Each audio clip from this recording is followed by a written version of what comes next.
Hey guys, welcome to the recipe of the month for June. We've got my dad here, Lawrence, and since the Cajun is here in the kitchen, for this month we are making a crawfish cream and white wine sauce, and we're gonna put it over some speckled trout today. So yeah, let's get started on cooking. Alrighty, so the first step is we're gonna start chopping up all of our vegetables. So nice, and we're gonna be using butter, right? You got some butter? Yeah, it's gonna be sauce, cream, your mom just bought me this shirt. Yeah? I'm pretty sure I need an apron. I forgot to bring mine. Do you have any aprons? I have lots of aprons. I need a. You have a selection. I need a good apron. So I've got this one. It's super cute. I got it for my birthday one year. It looks like a dress. It's got pockets on the front. You can put some stuff in it. I'm not wearing that on camera. Or I've got, this one's my actual favorite. It's from World Market. It's also got pockets in the front. So which one do you want? I think I'm gonna use a paper towel at this point. No, it's fine. It'll keep your clothes clean. Just pick one. Alrighty, now that we got our aprons on and our clothes are protected, we're gonna start by chopping up 1 green bell pepper, a small onion, and 3 cloves of garlic. So what I like to do is when I cut up a bell pepper, I like to cut it from the sides. Some people throw this end away. I think it's just fine. What's bitter is all this white part. So yeah. The white stuff inside of a bell pepper you don't really want to deal with. But then when you cut it like that, then you can easily just kind of make you some little strips like this. Yeah, it looks good. So when is crawfish season? It's about to end, right? Yeah, normally we stop getting crawfish. Well, here in Austin, Texas, it's a little different than in South Louisiana. But normally we stop getting crawfish and doing crawfish boils somewhere in June. Every now and then you can get something in July. Maybe somebody's gonna pull something out of their hat. Yeah, like an HEB or something will have something frozen, and you can buy them frozen already boiled. And those actually it's not terrible, right? You season your water up just like you would do in a crawfish boil. Bring the water to a boil and then drop the cold crawfish into it. Yeah. No one will be looking to do that, but it is an option if you're anchoring for crawfish. You're anchoring for crawfish after crawfish season. So yeah. Typically speaking, the way I like to do it, people get real excited about crawfish season and start buying crawfish in February and March, and they're always expensive and they're hard. When they come out of the ground, what happens is they just came out of the mud, the shells are hard, and they're getting ready to shuck that old shell so they can pop out and get a little bigger. So what happens is, what I always think is after Easter, so when Easter happens, that's the most expensive crawfish is ever gonna be. Literally the weekend after Easter, the crawfish have broken their shells, they've got their new shells, so it's softer, it's easier to peel, and I find that the seasonings go in there easier. So what happens then is it's easier to make the crawfish season, tastes good, like more flavorful. Exactly. Yeah. More flavorful. The water gets inside the tail.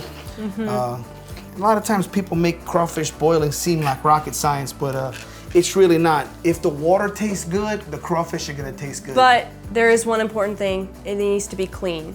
Oh my gosh! If the crawfish are swimming in dirty water, don't eat it. It's gonna taste like dirty water. Yeah, that's why people. I know it sounds like rocket science, but it's not. Right. I always ask people. They're like, "Oh, I don't like crawfish," and I always ask, like, "Well, where did you eat it?" They're like, "Oh, it was at some big festival thing," and I'm like, "You probably didn't clean it right. Like, we clean ours like 3 times, then you gotta purge them and stuff." So If you can stir the crawfish around and still see dirty water, they're not clean. Don't do it. Yeah. Don't put the crawfish in your boiling pot of water until the water that the crawfish is purging in is clean. Yeah. And so that's quite a chore. But that's how you make it taste nice. So I think you're only supposed to do 3 cloves of garlic. 3 cloves of garlic? Who said that? The recipe says that. What? I am the creator. That's fine. Of this recipe. Measure it with your heart, the garlic. No, go for it. No, you can do it. I'm just having fun. You're having fun. Yeah, I'm having fun. Are you not having fun? I just didn't even think about it. I just grabbed some garlic and started chopping because that's what I do. Yep. I know this about you. Just go for it. Listen, somebody's gonna give you a recipe and it's gonna work. Yes, there's a link. I'm gonna post a link either above or below the video. If you fill in all your information. You will get these in your mailbox every month, and you'll have the exact recipe. Every month. Every single month. It's super great. So here's the key behind this thing. So this is more of what I call a base. And so usually, you know, if you're in South Louisiana and you're boiling crawfish, you can't make this dish because there's never any leftover crawfish. Yeah. But when we're boiling crawfish in Texas, there's always leftover crawfish. So I peel the tails and I get them ready and I make this base sauce. And you can do several things with this sauce. What we're gonna do is we're gonna fry some fish. We're gonna pour the sauce, the crawfish sauce, white wine butter sauce. But if you don't wanna do that, you can make this, you can freeze it, pull it out, add a bunch of cheese, and now you put it on a Ritz cracker, it's a crawfish dip. So the key is creating a foundation, which is your base, your butter, your garlic, your milk, and your wine, and your crawfish in there. And you've got several things you can do with this recipe. But today, we're just gonna show you how to make the sauce, and just imagine adding things to it. Yep, put it on pasta, on steak, surf and turf thing, all of that. What's about to happen here is the reality of most of this stuff is already cooked. And so your recipe says oil, but I'm gonna use butter. You can use oil. The key is really don't get the temperature too hot before you put your butter in. And you don't want the food to stick. So just some type of oil. You can use butter, vegetable oil, olive oil, just not make everything stick. And because the crawfish is already cooked, you don't have to get the temperature very high. So if you're cooking a piece of meat, chicken or something like that, you use oil because butter is gonna burn by the time the chicken or the beef gets cooked. This is already cooked, so it's really quick. Have everything ready to go, right? So let's get started. Put some butter in the pan. I think we got this on like medium, high-ish heat. Let's kind of get that going. See, it's perfect. I love it. Well, what are you talking about? Yeah. Alrighty. All right. So once this gets melted, nice and hot, we're gonna add the onions with some salt and pepper, about a 1/4 teaspoon of each, and let that start to cook down. I don't see salt and pepper. I got it right here. So one of the things that's been our favorite, and I might recommend this to you guys, is we've been watching a chef by the name of Jean-Pierre. Jean-Pierre, J-E-N. So it's really Jean Pierre. He is it's just so hilarious. He's a lot of fun to watch. And he's a French chef, and he talks about the onions cooking. The onions, you want the onions to saute by themselves because it releases the water. The water's got to go out of it, right? So the water's gone, then the onions get the nice caramel action, and that gives you just a little bit of flavor. Yep. Now sometimes you don't want that caramel flavor in there, so it's really just going to be your own taste. When you get that onion to have that brown effect, then it starts to release a different flavor. Yeah, and it's called caramelized because it does have a sweeter taste. It kind of brings the sugars out of the onion and kind of gives everything a little bit of a sweeter taste. That's why French onion soup is kind of sweet, because you really caramelize the onions in that. You start to see this right here, while that onion is starting to brown. That stuff, once the liquid hits that, that's gonna release a very unique flavor that we really enjoy. But this recipe is good without it. So you just saute that onion just for a couple minutes. Now, this is a lot of bell peppers, so I'm just gonna. Yeah. What about a 1/4 cup of bell pepper, which is about half-ish of a green bell pepper? That, I think it's better to think about in terms of cups, 1/4 cups, or tablespoons, because unless you just love bell peppers, it doesn't really matter. You can put anything in it. You can put celery in it if you want. You can throw some mushrooms in here. So the order is very specific. So I put I like sauteed bell peppers. Sometimes I chop them up really fine. Yeah. And you put it real fine and add it at the end, so you get a nice pepper flavor and you still got a little bit of a crunch. Again, whatever's right in your heart, you get to do it. Now here's one of the things that I learned from Jean-Pierre. Garlic, right? I'm adding the garlic, and a lot of times, I was guilty of this. He says if you overcook it, so you get the garlic above 140, 143. He said, but the easiest way to tell is when you smell it. Yep, you start to smell it, that's how you know. When you start to smell the garlic, that's when you add your liquid. And see, the liquid captures the garlic flavor. Now when you're cooking on an electric stove, so I have this on high, and Megan turned it down a little bit, and I get it. Because if you're not watching, the thing about an electric stove, take the pan off the heat, get it to where you want it. But this is active cooking. This is not, hey mama, I'm gonna put this on and go get the clothes out of the washing machine. No, this That's is not gonna work, right? You're gonna end up in a lot of trouble. And it's fairly quick. It'll take probably, 5-10 minutes to do the whole thing, so it's fairly easy, but. So this is ready.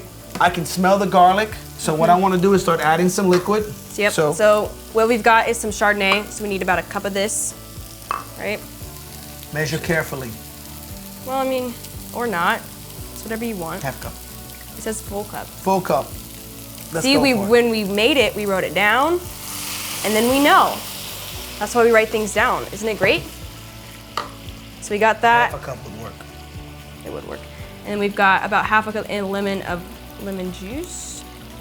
I'll get the seeds in. Boom. Alright, we'll let that simmer down for a little bit. Let it kind of reduce. Yeah, cook all reduce the alcohol out of it, because you don't want that alcohol in the wine is not good. We're gonna cook that out. So now that this has been boiling for a little bit, we can smell the alcohol's kind of cooked out of it. We're gonna put 3/4 cup of heavy whipping cream, and then about half a stick of butter, which is about 4 tablespoons. So if you wanna do the cream, I'll get the butter cut up. 1, 2, 3, 4. What'd she say, 3.5? Yeah, 3/4. So 1, 2, 3 of those. That's a 1/4 cup, and you do 3 of them. 1, 2, 3. 1, 2, 3. Count with me. Count with me. You can add more if you want. I'm not gonna yell at you. Not on camera. Ready? And I might take this butter At and some point in time, that would be considered elder abuse. I don't think you're old enough for that yet. Is there like a limit? There's like an age thing, right? I don't know. I'm gonna cube it up a little bit and drop it in a little bit at a time. And really now what you're looking for here is just a consistency. And so if you're gonna go with some cheese to make a dip, you want it thick enough to spoon on a cracker. If you're gonna try to make it a sauce to pour over something, I like it, what I'd just say, like a thin pancake mix, or like if you've made crepes before, you know how thin that is. Also, or until it sticks to the spoon. That's yeah, another which we'll show. You do like the finger test. When I worked at the winery, the chefs taught me a lot there, and it was like you take a spoon, and if you can swipe your finger on it and it holds the lines where your finger was, which I'll show you in a minute, that's how you know it's thick enough. What you looking for? I was looking for a spoon to taste it. Oh. You don't taste your food while you're cooking it? Oh, I absolutely do. Yeah, that's how we do it in Louisiana. I think you just stick your finger in there. I'm not sticking my finger in there. Why not? That's hot.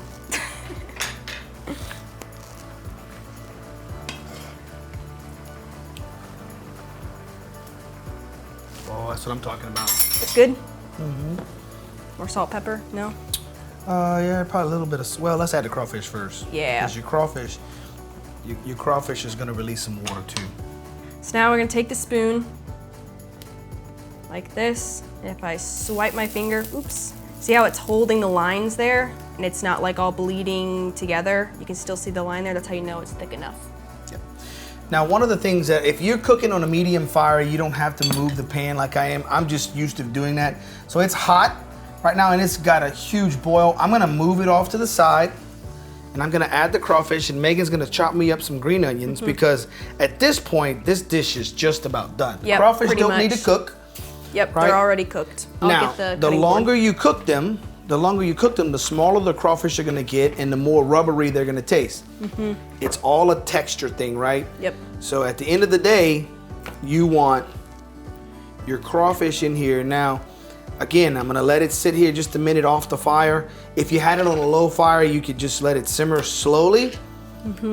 I think I can be more exact by just pulling it off the fire. That's just my own preference.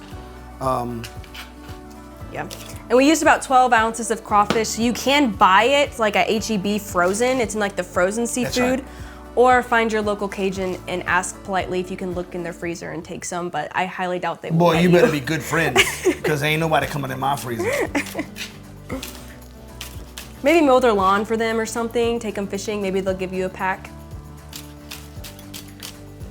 What would you do? What would somebody have to do to get some crawfish from you in your freezer? What would you say? If the crawfish is already in my freezer and I peeled it, I'll invite them over for How dinner. much? Well, how much would you sell it for?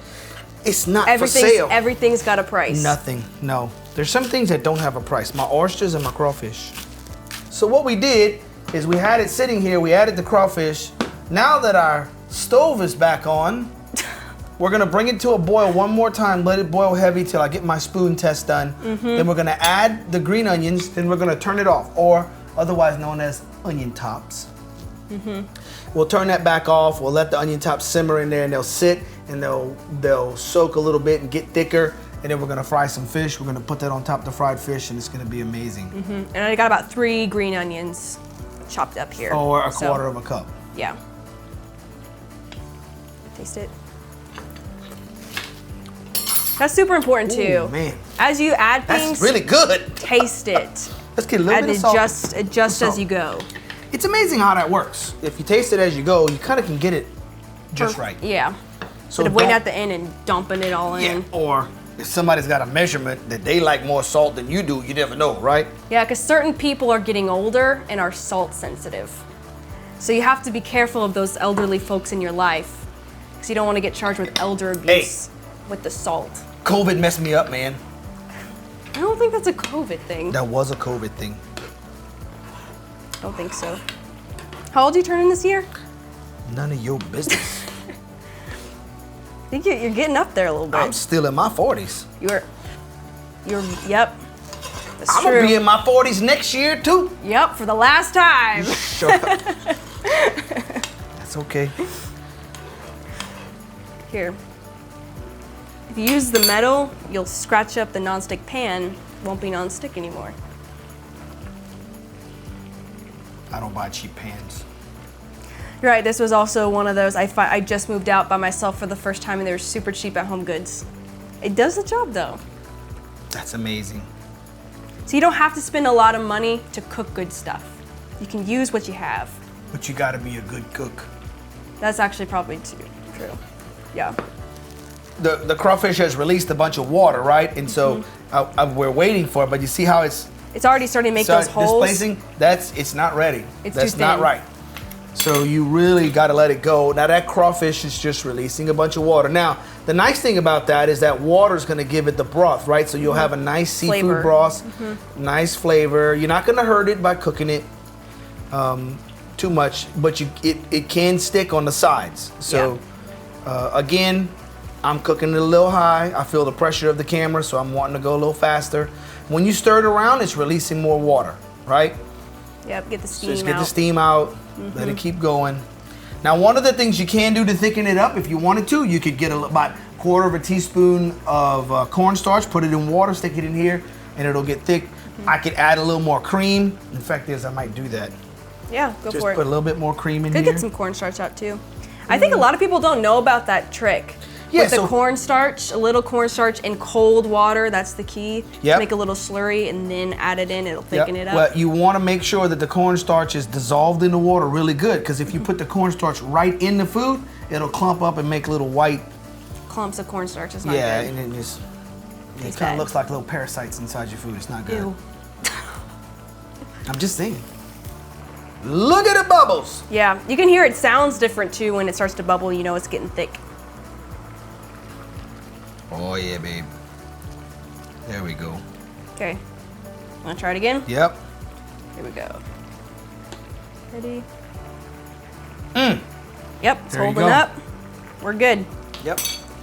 All right. Tastes good. Now we can turn the stove off. Oh, See? I got confused. I know.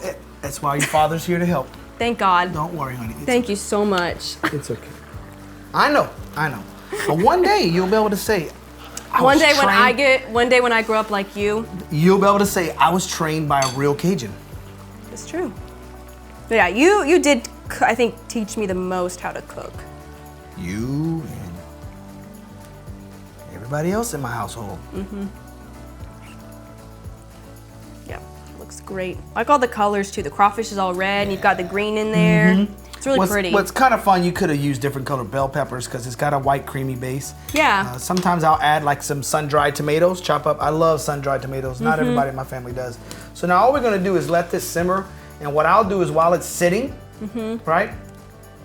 So while it's sitting here, it's just gonna kind of keep simmering a little bit like that. Yeah. And then we'll just stir it. We'll keep stirring it, let the Let steam it come cool out. down, let it thicken up a little bit That's more. one of the keys to, like, if your pasta sauces or meat sauces or you're cooking and you want it to get thin, sometimes if you're not standing right on it, it can burn. The thicker it gets, the more it can burn. But when you add it to pasta or something that's got some steam coming off of it, then it gets all loose again, and now your sauce doesn't look nice. So you sit there, you let the steam come off, and then you take your spatula and you just kind of just stir it around a little bit and let the steam keep coming out of it, right? So whatever else you're cooking is going to be hot when it's finished, and in our case, it's going to be fish. So you're going to put this. This will still be hot. Still be warm, but you want it to cool down a little bit. You do want it to cool down. So when you put it on the hot fish, then it doesn't actually pull moisture into the fish. So you can cut a piece of that fish and it's crunchy, and you got the sauce on it, and it just stays crunchy. So we love that. Cool. So now we're gonna get the fish out. Yep. We're gonna start working on that while that cools down. Yeah. So one of the things that happens, what I always do I love to fish, and a little trick that we've been doing. I don't know all the scientific reasons why, but here's a tip. When you got fresh fish fillets, whether you got them at the grocery store and they say fresh or not, I don't know. I like to put ice in water, and I let them soak in ice water. No matter how cold they are, something about the ice removes the oils is what I think. So even when I clean fresh fish, I'll soak them in ice water for an hour or sometimes even 24 hours. If it's a red fish or a bloody fish, something big and thick, soak it in ice water for 24 hours, rinse the water out, put some more, let it soak again, and then I'll put it in the freezer or we'll cook with it. But yeah, it'll make it less fishy, like overly fishy tasting. It'll fish is nice. not supposed to smell fishy. It's supposed to smell like this. This is a fillet we caught last year, and it's still rainbow trout, right? It's speckled trout. Speckled trout. Right.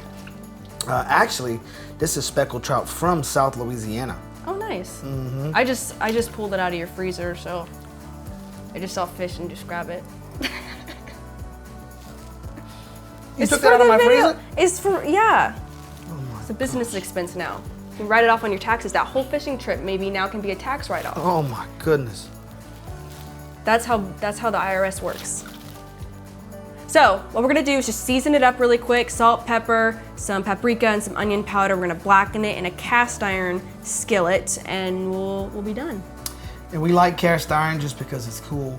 You could do it in any other. It's trendy, it looks really impressive. It's all just for looks, it has no value at all, just makes you look cool. Not necessarily true, however. No, it does help. It's especially on electric stoves like this, it's thicker, so it's a lot easier to temperature control than something thin. Right. At least well, my but opinion. it does take a little bit of time for it to heat up. So once it gets heat, the thing I like about black iron is it holds the heat. Yep. So I would start that off on high, then turn it down to a medium, and it'll just sit there and cook at the right temperature. Yep. That gives me a even. Sometimes black iron, if you don't know what you're doing or you don't know how to use it or how to take care of it, it can become a little bit of a maintenance chore. thing, right? Yeah. You gotta oil it down afterwards, and we'll show you how to take care of black iron if you're interested. So this fish, I don't want the fish really wet. So what I'm gonna do is I'm gonna just kind of pat that dry just a little bit. If it's wet, it doesn't get crispy. It gets all mushy and soft. Right. The other thing too that's helpful is to let the temperature let the fish sit out just a little bit so it's not quite so cold. That'll change the temperature on your pot. And so with blackened fish, there's all kinds of different thought processes there. For me, I don't necessarily like it blackened. I just kind of like it tanned or so more of a not burnt. This is more of a grilled. I don't know how much salt I'm putting on here. I just like to cover the fish with the salt. The same thing you would season chicken or anything else, just kind of a little bit of a nice coating. Cajun seasonings, mostly what you mostly want with a Cajun seasoning, not true to most people's thought process. Cajun food doesn't have to be really spicy. There are just specific things that we put in our food, and one of them is paprika, right? So if you look at this, you go, "Oh my gosh, that's a spicy thing." Well, it's really just paprika. It's not very spicy. Now there are some dishes that you want to use spice on, like a Cajun, like cayenne pepper, which I would have used here, but for some reason my daughter's household doesn't have cayenne pepper in it. I don't even understand that. However, we're gonna make do with what we have.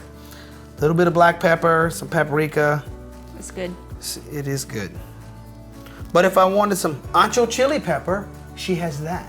I hadn't run out of that yet. I don't use it as much as the cayenne pepper. Sure, I'm sure of it. You know what? I did it all intentional. I intentionally set you up. To embarrass me. Exactly. It was all a ploy. The whole thing, this whole thing was all fake.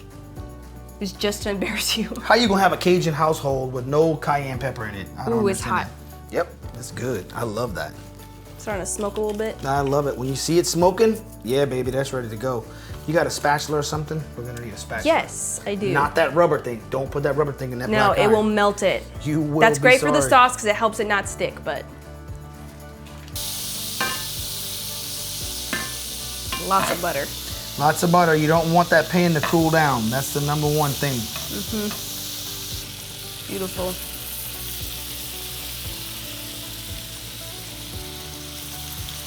We're basically kind of deep frying it in the butter at this point, but It's gonna taste good. it's gonna taste real good. So what I want to do is keep that fish moving in that butter like that. And I'm watching for the edges to get crispy. I don't want to flip the fish more than one time. So that's the real, for me, the fish can break up. What I want is the fish to start cooking from the bottom. This side, the side that's on the bottom right now is gonna be the darkest. So that'll be my serving side. That's the side I'm gonna put on the plate. The bottom half of it, when I flip it over, may not get quite as dark as the top. Yeah. But if you flip it over too many times, you're gonna end up with a broken piece of fish. And if you cook it too slow, it's gonna not get crusty on the bottom and end up just kind of falling apart. Yeah. And in these pieces, what I may do is actually cut them in half just so they flip a little better. Smaller, easier pieces to maneuver. Yeah, whoever was cleaning that fish kind of shortchanged me some meat right there. I don't know who that was. I don't know who could have done it. I don't know Probably who. the same person who caught it. Probably that guide or something, I don't know. So you can see your fish cooking, watching for the colors. Where it starts to turn white, that temperature is getting where you want it. The thicker pieces are staying pink. It's releasing a lot of water too. On the top.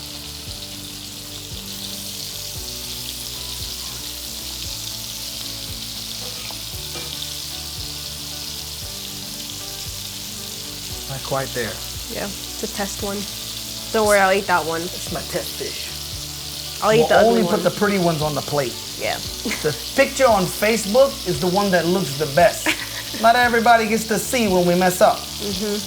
Just the one on Facebook. Where'd you catch this fish? We caught this fish in South Louisiana in the area of Cocodrie, right before the last hurricane. Nice. Actually, no, that's not true. We caught this fish in Texas. Eric and I caught these at someplace Eric thought, hey, let's go fishing. You just show up. No, he showed up and he's like, we're gonna fish from the bank. But I said, okay, great. So we got all this gear, we show up, and it's an hour walk to the place we're fishing. And I thought, man, have you lost your mind? And it's like, no, man, it's gonna be great. So we go down there, and just like true to form, every fisherman, we start catching fish, big fish, like redfish and speckled trout. Wow. We had all this fish. And then we had to carry like All of it an 30 hour. pounds of redfish. Oh my! I was like, my God, I'm 48 years old, man. We don't walk an hour to go fishing anymore. I get in a boat. It was worth it though, you caught a lot. Yeah, here you go. I'll work for this fish. That's kind of Makes what it I'm looking taste for. better. That kind of that golden Yeah. brown, which is more of a probably a grilled than a blackened. I've not really ever been too successful with a blackened fish. I'm sure there's a reason it's called blackened, where it looks a little darker than that. Now that one's probably. That one's pretty good. Yeah, that one's going on Facebook. This one right here. Yeah. How am I gonna show? That's not the Facebook picture, I'm telling you right now. You're not putting that on Facebook. My plate has a chip in it. It's not good enough. I walked for an hour carrying this fish. You're Like, right. I don't want a chipped plate on it. You're right. The chip on it's gonna make it taste really bad. I'm so sorry. Okay, I'm really glad people could get to see this. that's right. This is my job. I do is this real. every day. I have to do this. And you are grateful. Some days. I'm just kidding. All right. Most of the time, it's good. So we turn this off. That fish is ready to go. Here we go. Alrighty, now we're just gonna have to plate it up. Let's plate it up. I love it. So put the fish on first. Now, you know, when I was a kid, my mama ain't never made things look pretty. I know everything on YouTube nowadays, like, hey, we gotta make it look pretty, but you know. Tastes better. It tastes better when it's pretty, huh? Actually, I would maybe argue the opposite. Usually if it doesn't look that good, it probably tastes really good. I learned that like with taco shops, you driving by a taco shop and there's a lot of people and it doesn't look the prettiest, but those always taste good. That's your plate of food. You could maybe put you a little rice pilaf or something like that, maybe a little salad or something, but that right there is one of our favorite dishes. That'll make a nice piece of redfish, or in our case, this is a speckled trout. This dish is, we love this. This sauce, if I added about a cup of cheese in this right now and just thickened it up really good, that would just go tremendous on a Ritz cracker. We use this recipe, we cook it all the time with leftover crawfish because we live here in Texas and somehow Texans can't finish a sack of crawfish. I don't get it, but we never cook it in Louisiana unless we're going buy crawfish specifically for it because there's not leftovers. So thank you guys for watching with us. Yeah. Are we done yet? Yes, we have to taste it though. Oh, we have to taste it. Yeah. All right, let's taste it. I don't know why tasting on video makes a big deal, but hey, let's taste it. That's what everybody else does.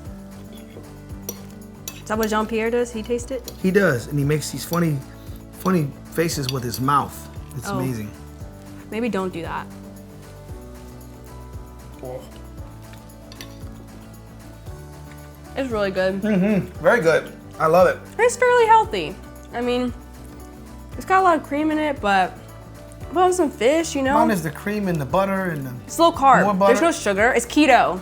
There you go, keto. It's keto. That's for my keto fans. Yeah. Alrighty, so that's pretty much it. As I mentioned before, we send out a recipe card for these recipes every month. We always post a video like this every month for those recipes. So if you're interested in getting those, click on the link, give us your information, and you'll be getting those in the mail. And do we get extra for 2 bites? What do you mean? I don't know. If they show 1 bite, I took 2. Oh, we get bonus points. Bonus points. You get 2 gold stars. I love it. Alrighty, we'll see you guys next time. Hey guys, it's Danielle. Thanks for watching the video. If you're interested in buying, selling, or investing in real estate, give our team a call. We'd love to help you.